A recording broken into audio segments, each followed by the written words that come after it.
Karuvannur bank തട്ടിപ്പുമായി ബന്ധപ്പെട്ട് വീണ്ടും ഇരകളെ കബളിപ്പിക്കുന്ന നിലപാട് CPM തുടരുകയാണ്. കാരണം കോടികൾ നഷ്ടമായി പാവപ്പെട്ട ആളുകൾക്ക്. അത് ഭൂരിഭാഗം CPM പ്രവർത്തകരാണ്.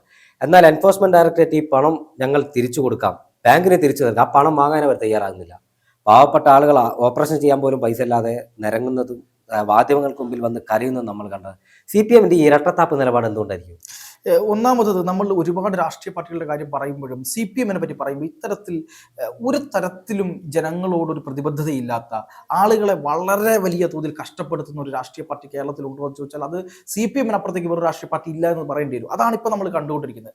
നോക്കൂ, ഇതിനറിയാമല്ലോ, നമ്മളൊക്കെ പരിസര പ്രദേശത്ത്, നമ്മളൊക്കെ ഒരു നാട്ടുകാരാണ്. നമ്മുടെ പരിസര പ്രദേശത്ത് CPM ബന്ധപ്പെട്ട് നിരന്തരമായി അതിൽ വിശ്വസിക്കുകയും അതിലെ കൊടിപിടിക്കുകയും അതിനുവേണ്ടി മരിക്കാൻ വരെ തയ്യാറായിട്ടുള്ള ഒരുപാട് പാവപ്പെട്ട ആളുകളുണ്ട്. അത്തരക്കാരോട് പൈസ വാങ്ങിച്ചിട്ടാണ് അവരൊക്കെ പണം കൊണ്ടിരുന്നത് എവിടെയാണ്? ഈ പറയുന്നത് സഹകരണ ബാങ്കിലാണ്. അത് അവര് അനുദിനം പണിക്ക് പോയതിന്റെ പണം ഉണ്ടായിരിക്കാം, കരിങ്കലിന്റെ ജോലിക്ക് പോകുന്ന പണം ഉണ്ടായിരിക്കാം, അല്ലാതെ അവരുടെ വിയർപ്പിന്റെ രക്തം, അതെ, രക്തം വിയർപ്പാക്കിയിട്ടാണ് അവര് ആ ഒരു കാര്യം ചെയ്യുന്നത്. ആ പണമാണ് ഈ പറയുന്ന പോലെ കേരളത്തിൽ ആകമാനം തട്ടിപ്പ് നടത്തും. അതിൽ ഏറ്റവും വലിയ തട്ടിപ്പ് നടന്നത് കരുവന്നൂരാണ് എന്നുള്ള കാര്യത്തിൽ സംശയം. പിടിക്കപ്പെട്ട തട്ടിപ്പ് ഇനിയും പിടിക്കപ്പെടാത്ത തട്ടിപ്പുകളുണ്ട്.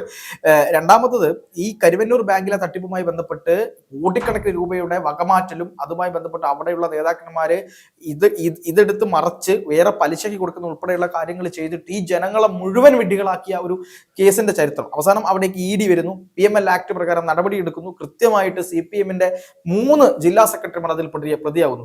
ആലോചിക്കണം, 3 ജില്ലാ സെക്രട്ടറിമാർ പ്രതിയാവുന്നു എന്ന് പറയുമ്പോൾ 5 വർഷം വെച്ച് കൂട്ടാമല്ലോ ഒരാളെ. രാധാകൃഷ്ണൻ ഉൾപ്പെടെയുള്ള, അതായത് പാവപ്പെട്ട നന്മമരമാണ് എന്ന് എല്ലാവരും പറയുന്ന രാധാകൃഷ്ണൻ ഉൾപ്പെടെ, ഈ പറയുന്ന മൊയ്തീൻ ഉൾപ്പെടെ, AC മൊയ്തീൻ ഉൾപ്പെടെ, ഏറ്റവും ഒടുവിലത്തെ വർഗീസ് ഉൾപ്പെടെ ഇതിൽ പ്രതികളാണ്. അതും പോരാഞ്ഞിട്ട് MK കണ്ണൻ എന്ന് പറയുന്ന നേതാവും ഇതിൽ പ്രതിയാണ്. അതെ, ഈ പറയുന്ന എന്താണ് DYFIയുടെ ജില്ലാ സെക്രട്ടറി എന്ന് പറഞ്ഞ എന്താണ്?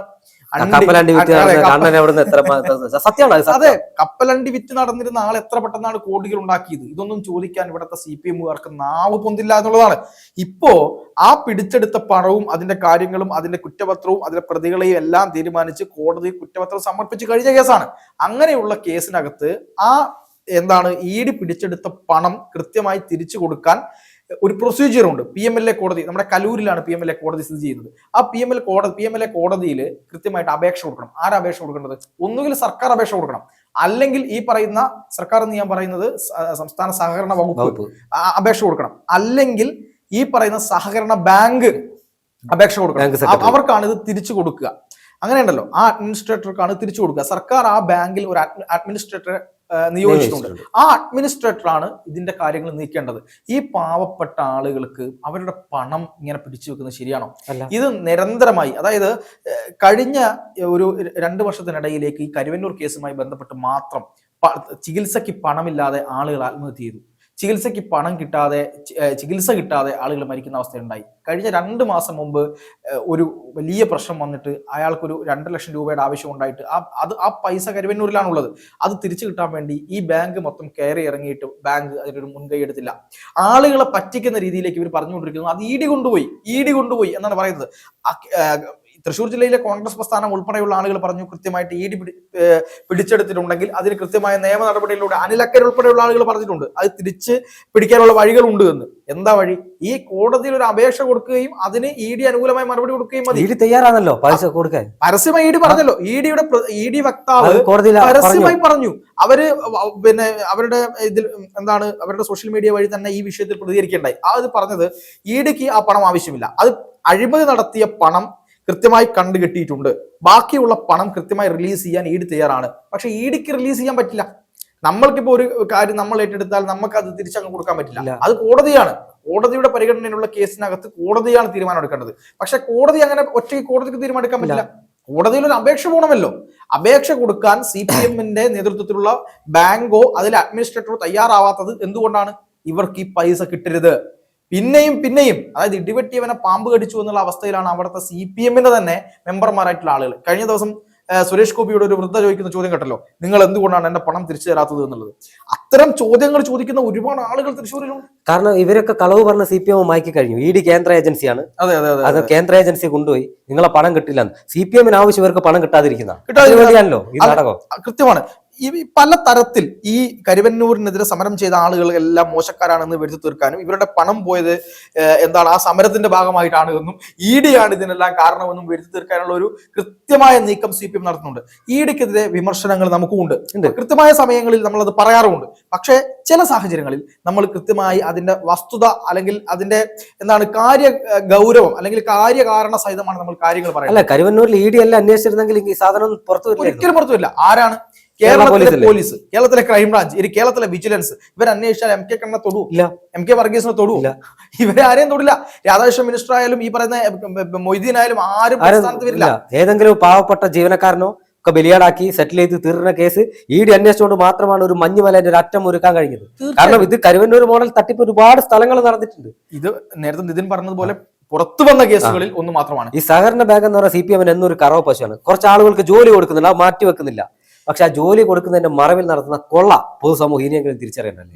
തീർച്ചയായിട്ടും. മാത്രമല്ല ഈ സുരേഷ് കുമാർ എന്ന് പറയുന്ന പരാതി കൊടുത്ത വ്യക്തി ഉണ്ടല്ലോ, ഇയാൾ കടുത്ത CPM കാരനായിരുന്നു, CPMന്റെ നേതാവായിരുന്നു. അയാളാണ് ഈ ഘടകങ്ങൾക്കെല്ലാം പരാതി കൊടുക്കുന്നത്. ബ്രാഞ്ച് മുതൽ ലോക്കൽ മുതൽ ഏരിയ, ജില്ലാ, സംസ്ഥാന കമ്മിറ്റി മുതൽ അദ്ദേഹം അഖിലേന്ത്യാ കമ്മിറ്റിക്ക് വരെ PBക്ക് വരെ പരാതി കൊടുത്തു. ഇതെല്ലാം ചവറ്റുകൊട്ടൽ ചാടി. അതിനുശേഷമാണ് പ്രതിഷേധവുമായി രംഗത്ത് വരുന്നതും കേസ് കൊടുക്കുന്നതും വലിയ വിഷയങ്ങൾ ഉണ്ടാവുന്നതും പ്രശ്നങ്ങൾ ഉണ്ടാവുന്നതും ഒക്കെ. നോക്കണം, CPMകാരന്റെ ഉള്ളിൽ നിന്ന് വന്ന പ്രതിഷേധത്തിന്റെ അഗ്നിയാണ് ഇവരെ വിഴുങ്ങിയത്. ആ കാര്യത്തിന്റെ പുറത്ത് എന്തായാലും പാവപ്പെട്ടവന്റെ പണം കൊണ്ടുപോയി ഇവർ വിഴുങ്ങി. അതിനുശേഷം ഒരു ചികിത്സയ്ക്ക് വേണ്ടിയിട്ടെങ്കിലും പണത്തിന് വേണ്ടി യാചിക്കുന്നവരുടെ മുമ്പിലേക്ക് അവരുടെ പണം കൊടുക്കാനുള്ള ഒരു നിലപാട് ഈ പറയുന്ന ബാങ്ക് എടുക്കാതിരിക്കുക, എന്നിട്ട് ന്യായീകരിക്കുക എന്ന് പറയുന്നത് എത്രത്തോളം അധാർമികമാണ് അല്ലെങ്കിൽ മനുഷ്യത്വ വിരുദ്ധമാണ് എന്ന് കൂടെ നമ്മൾ ആലോചിക്കണം.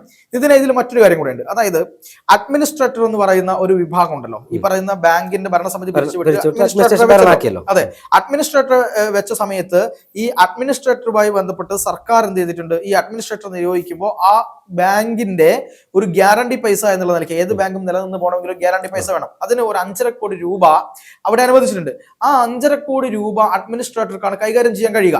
ആ 5.5 കോടി രൂപയിൽ 1.5 കോടി രൂപ ഈ തട്ടിപ്പിന് ശേഷം ഇവർ വകമാറ്റി. അഡ്മിനിസ്ട്രേറ്റർ ഉൾപ്പെടെയുള്ള ആൾക്കാരാണ് വകമാറ്റിയത്. വീണ്ടും തട്ടിപ്പ് പുറത്തു വന്നിരിക്കുന്നു. അതിൽ കേസ് വീണ്ടും പോയിരിക്കുകയാണ്. ഇപ്പോ കരുവന്നൂർ കേസ് 2 എന്നുള്ള നിലയിലേക്ക് പോയിരിക്കുകയാണ്. നോക്കണം, ഒരു ഉളുപ്പുമില്ലാതെ ഒരു അഴിമതി നടത്തുക, ED വന്നവരെ അറസ്റ്റ് ചെയ്യുക, അതിനുശേഷം അഡ്മിനിസ്ട്രേറ്റർ ഭരണം വരിക, അതിനു മുകളിൽ കൊടുത്ത പണത്തിന്റെ മുകളിൽ അഴിമതി നടത്തുക. എന്തൊരു രീതിയാണിത്? അല്ല, ഞാൻ പറയുന്നത് കേരളത്തിലെ മുഴുവൻ സഹകരണ ബാങ്കുകൾ കേന്ദ്രീകരിച്ച് ഒരു അന്വേഷണം നടത്തിയാൽ രാജ്യം കണ്ട ഏറ്റവും വലിയൊരു കുംഭകോണായിക്കില്ലേ പുറത്തു വരാൻ സാധ്യത? എന്ത് സംശയം. എന്നിട്ട് അതിന് നിലവിളിക്കുന്നതെന്നറിയോ? സഹകരണ ബാങ്കുകളെ മുഴുവൻ തകർക്കുകയാണെന്നാണ് പറയുന്നത്. ഒരു സഹകരണ ബാങ്കുകളെ തകർക്കുന്നില്ല. അഴിമതി കാണിക്കാത്ത ഒരു ബാങ്കിന് പോലും ഒന്നും ചെയ്യാൻ കഴിയില്ല. അഴിമതി കാണിക്കാത്ത ബാങ്കിനെ എന്ത് തെളിവാണ് ED കോടതി കൊണ്ടുപോകുക? ഒന്നുമില്ലല്ലോ. അല്ലെ, ഞാൻ മനസ്സിലായി അന്വേഷണ സംഘത്തിന് കേരളത്തിലെ സഹകരണ സംഘങ്ങളെ തകർത്തുകൊണ്ട് വലിയ ലാഭം. കാരണം സാധാരണക്കാരുടെ പണമാണ് ഭൂരിഭാഗം സഹകരണ ബാങ്കുകളിൽ. ആ പണം ഒരു വിഭാഗം അടിച്ചു മാറ്റുക, ഒരു കയ്യും കണക്കില്ലാതെ. പിന്നെ എന്തിനാ സഹകരണ ബാങ്കുകളെ തകർക്കേണ്ട ആവശ്യം? പക്ഷെ ഇത് പറഞ്ഞുകൊണ്ടാണ് സാധാരണക്കാരനെ പറ്റിച്ചുകൊണ്ടിരിക്കുന്നത്. തീർച്ചയായിട്ടും. അപ്പൊ അല്ല, ഈ വിഷയവുമായി ബന്ധപ്പെട്ട് എന്തായാലും കരുവന്നൂരിൽ ഉൾപ്പെടെ വലിയ ചതിയാണ് CPM നടത്തിക്കൊണ്ടിരിക്കുന്നത്. CPMന്റെ നേതൃത്വത്തിലുള്ള സർക്കാരും CPMന്റെ നേതൃത്വത്തിലുള്ള സഹകരണ വകുപ്പും അവരുടെ അഡ്മിനിസ്ട്രേറ്ററും അവരുടെ ബാങ്ക് ഭരണസമിതി ഉൾപ്പെടെയുള്ള ആളുകളാണ് ഈ കേസിൽ കോടതിയിൽ അപേക്ഷ കൊടുക്കേണ്ടത്. ആ സമയം തന്നെ അവരുടെ പൈസ കൊടുക്കാൻ ED ഉൾപ്പെടെയുള്ള ആളുകളും കോടതിയും തയ്യാറാണ്. അത് അവർക്ക് കൊടുക്കുക. 1.5 ലക്ഷം മാത്രമാണ് കഴിഞ്ഞ ദിവസം സുരേഷ് ഗോപിയോട് ചോദ്യം ചോദിച്ച ആ വയോധികക്ക് കൊടുക്കാനുള്ളത്. അത് വാങ്ങിക്കൊടുക്കാൻ പോലും കെൽപ്പില്ലാത്ത പാർട്ടിയാണ് CPM എങ്കിൽ കെൽപ്പില്ലാത്തതല്ല, പകയാണ്. ഈ പക തീർക്കുന്നത് അവരവരുടെ പ്രസ്ഥാനത്തിൽ വിശ്വസിച്ച ആളുകളോടാണ് എന്നതിൽ അപ്പുറത്തേക്ക് വലിയൊരു ചതി CPM ചെയ്യാനില്ല എന്നുള്ളത് അവരാലോചിച്ചാൽ നല്ലത്. അർദ്ധ പട്ടിണിയുമായിട്ട് ചെങ്കൊടി കയ്യിലേന്തിയ ആളുകളുണ്ട്. നേരത്തെ പാർത്ത പറഞ്ഞ പോലെ പശുവിനെ വിറ്റും അതുപോലെ കൽപ്പണിക്ക് പോയും കെട്ടിന് പോയിട്ടും ആളുകൾ പണം നിക്ഷേപിച്ചു. അവരാണ് ഇപ്പം പെരുവഴിയിലായത്. സമ്പന്നനായ നേതാക്കന്മാർ വീണ്ടും സമ്പന്നരായി. മറ്റൊന്നുകാർ പാർത്ത പോലെ കരുവന്നൂർ രണ്ടും കൂടി അതിലും കുറെ കമ്മീഷൻ എല്ലാവരും കിട്ടി. അഡ്മിനിസ്ട്രേറ്റീവ് വന്നതോടുകൂടി കറവ പശുവിന് ഇങ്ങനെ കറന്നുകൊണ്ടിരിക്കുകയാണ്. പക്ഷെ സാധാരണക്കാരന്റെ ഒരു അവസ്ഥ അതിദയനീയമാണ്. ഇനിയെങ്കിലും CPM നേതൃത്വം കണ്ണു തുറക്കണം. മനസാക്ഷിയെങ്കിലും CPMകാർക്കുണ്ടെങ്കിൽ, ഏതെങ്കിലും ഒരു നേതാവിനുണ്ടെങ്കിൽ ഈ പാവപ്പെട്ട ആളുകൾക്ക് ഒരു നേരത്തെ മരുന്ന് വാങ്ങാനുള്ള ആവശ്യത്തിന് വേണ്ടിയാണ് കൈനീട്ടുന്നത്. ആ കൈനീട്ടുമ്പോൾ അവരുടെ മുന്നിൽ കണ്ണു തുറക്കാൻ CPMന്റെ നേതൃത്വം തയ്യാറാവണം. തീർച്ചയായും.